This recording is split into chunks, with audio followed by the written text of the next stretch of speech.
if I look at this question, ladies and gents, again, I'm going to approach it very systematically. So I'm going to read the information. In the diagram below, two circles intersect at K and Y. Mean anything to me? No. Some of you are waiting for that epiphany, you know. No, it doesn't mean anything. Or not much, at least. The largest circle passes through O, the center of the smaller circle. So automatically, I go and look for radii.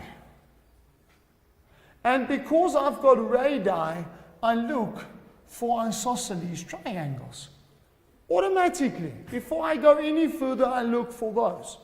Remember, I start with a definition and then move out. Theorem 1, yes, I've got a line from the center of the circle to a chord, but I know nothing about the chord, so I'm not going to go further with that one. Theorem 2, angle at center, equal twice angle at circumference. Okay, got that one going. Theorem 3, I don't have a diameter, so that's fine. Okay, now I go and say, okay, let's go to the next bit of information. T is a point on the smaller circle with such that KT is the tangent. So I look for, first of all, theorem 7. Well, it's not I don't have a radius, so there's no theorem 7. I don't have two tangents, so I'm not using theorem 8. So I've got to look at theorem 9. Follow the tangent, make this angle, bring it together. That one is also x, because it's equal to W1, which is x. Okay, everyone's with me on that? Now, next up, I go to the next thing. Ty produced meters the largest circle at W. That's fine. That basically just means this is a straight line. Okay. Now, which theorems did I not look at? Theorem 4, 5, and 6. Don't forget about them. So I'm going to start by highlighting for myself the cyclic quad. Now again, I like to highlight bow ties because those are the ones that are the nicest. So automatically those two are equal, so that's also x. And because that is x, that one at the top is also x because they are equal. But now I mustn't forget that a bow tie is not just this way, but turn your head around. It really does feel weird, or turn your book around. And you'll see there's also a bow tie there. So that means that K2 is the same as W2. So this one in here is also x. Ladies and gents, I've answered the first part of the question for 8 marks.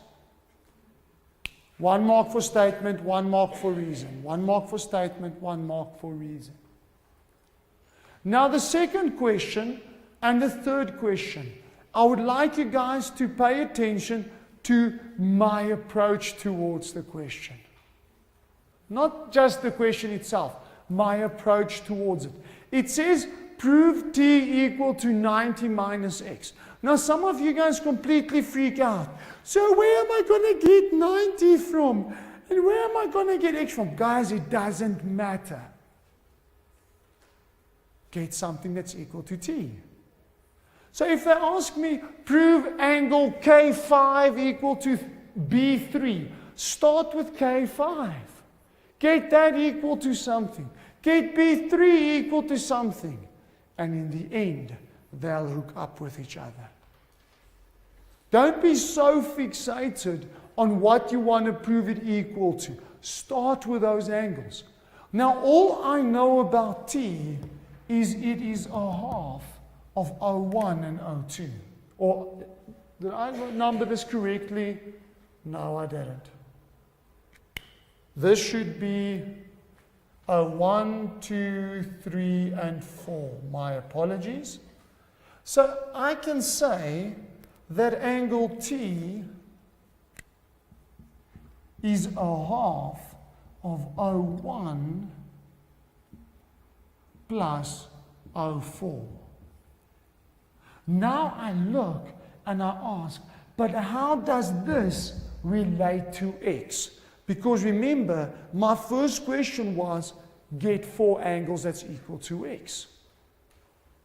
Now I know that O1 plus O4 must be, or well, plus, if I look at this triangle,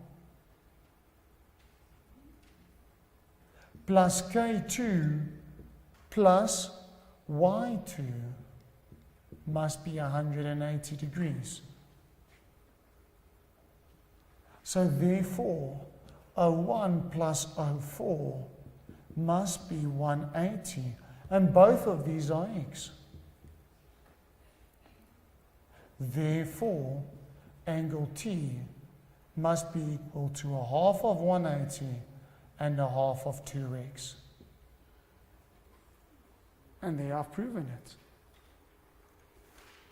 Again, remember the monkey behind the mountains. I look where I want to go, and I look at what do I have to prove to get there.